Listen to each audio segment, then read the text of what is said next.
আজকে ট্যাংরা মাছের ঝোল রান্না করব সবজি দিয়ে মাছের পাতলা ঝোল আমার ভীষণই পছন্দের। তো বন্ধুরা, কেমন আছেন আপনারা সবাই? আশা করি সবাই অনেক ভালো আছেন। কথা না বাড়িয়ে চলুন মূল রেসিপিতে চলে যাই।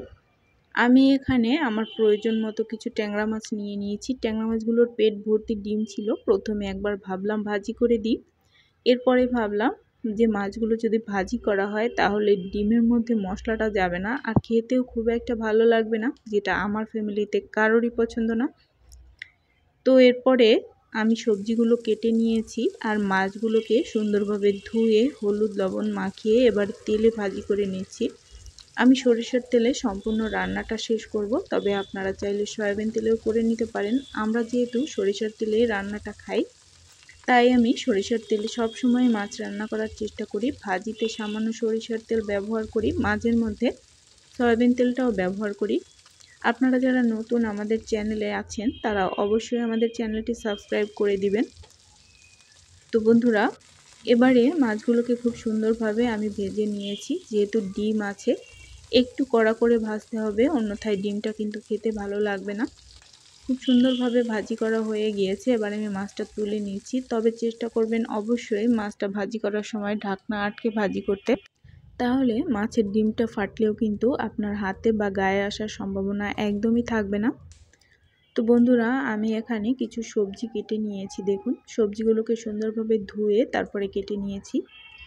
এগুলোকে একটা সাইডে রেখে এবারে ওই একই প্যানের মধ্যে আমি দিয়ে দিচ্ছি জিরে। গোটা জিরে ফোড়নের ঝোল আমার ভীষণই পছন্দের। ছোটবেলা থেকে যেহেতু সবসময় গোটা জিরে ফোড়নের ঝোল খেয়ে অভ্যস্ত, আপনাদের যদি সমস্যা থাকে তাহলে আপনারা ফোড়নটা অ্যাভয়েডও করতে পারেন, তবে ফোড়ন দিলে তরকারির মধ্যে খুব সুন্দর একটা ফ্লেভার আসে, বিশেষ করে যে ফোড়নটা আপনি দিচ্ছেন সেইটার। এবারে আমি এখানে আলু আর পটলটা দিয়ে দিচ্ছি। আমার পটলটা একটু পেকে গেছিলো। এই টাইপের পটলের ঝোল আমার ভীষণই ভালো লাগে, কারণ পটলের বীজটা দারুণ মিষ্টি মিষ্টি থাকে।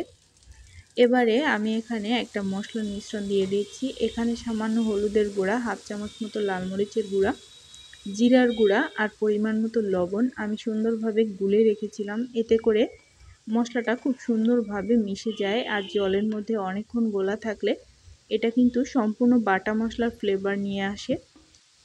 তো বন্ধুরা, মশলাটা খুব সুন্দরভাবে কষে এলে এই পর্যায়ে আমি একটা ঝিঙে কেটে দিয়ে দিচ্ছি। ঝিঙেটাকে আমি খুব সুন্দরভাবে ছুলে এরপরে একটু লম্বা লম্বা করে কেটে নিয়েছি। যখনই আপনি সবজি দিয়ে মাছ রান্না করবেন বা যে কোনো সবজির তরকারি করবেন, সব সবজিগুলোকে একই রকমভাবে কেটে নিতে চেষ্টা করবেন, এতে করে সবজিটা দেখতে অনেক সুন্দর লাগবে। তো বন্ধুরা, দেখুন আমাদের আলুটা কিন্তু বেশ খানিকটা সেদ্ধ হয়ে এসেছে। এ পর্যায়ে আমি দিয়ে দিচ্ছি ঝোলের জন্য পর্যাপ্ত জল।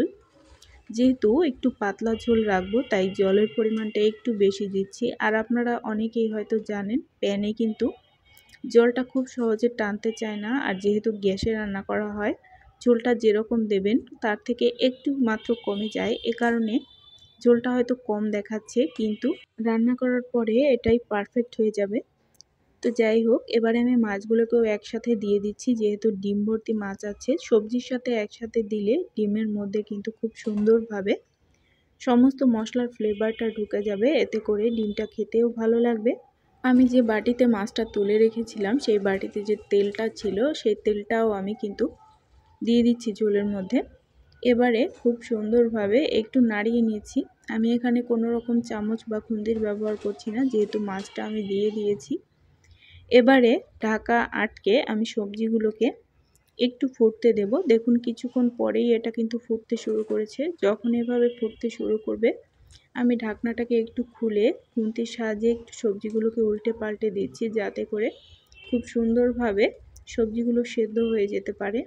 আমি ঝিঙেটা একবারে অ্যাড করেছি, তবে আপনারা যদি বেশি সবজি দিয়ে করেন সেক্ষেত্রে ঝিঙেটা একটু শেষের দিকে দিতে চেষ্টা করবেন। তো বন্ধুরা, দেখুন খুব সুন্দরভাবে কিন্তু তৈরি হয়ে যাবে মাছ দিয়ে সবজির ঝোল। গরমের দুপুরে গরম গরম ধোয়া ওঠা ভাতের সাথে এ ধরনের পাতলা মাছের ঝোল হলে কিন্তু ভীষণই ভালো হয়। আর যে পরিমাণে গরম পড়ছে, পাতলা ঝোলের কোনো বিকল্প নেই। তো বন্ধুরা, একবার হলেও ট্রাই করে দেখবেন। একদমই ঘরোয়া মশলাপাতিতে দারুণ মজার সবজি দিয়ে মাছের ঝোল। এবারে মাছগুলোকে আমি একটু উল্টে দিতে চেষ্টা করছি, যাতে করে মাছের অপর সাইডটাও খুব সুন্দরভাবে ঝোলে ডুবে থাকে। তো বন্ধুরা, আজ এখানেই বিদায় নিয়েছি। আবারও দেখা হবে নতুন কোনো পর্বে, নতুন কোনো রেসিপিতে। ততক্ষণ ভালো থাকবেন, সুস্থ থাকবেন, সবাইকে ভালো রাখবেন। আপনারা যারা আমাদের চ্যানেলের ভিডিওগুলো রেগুলার ওয়াচ করেন, তারা অবশ্যই আমাদের চ্যানেলটিকে সাবস্ক্রাইব করে দিবেন। ধন্যবাদ সবাইকে।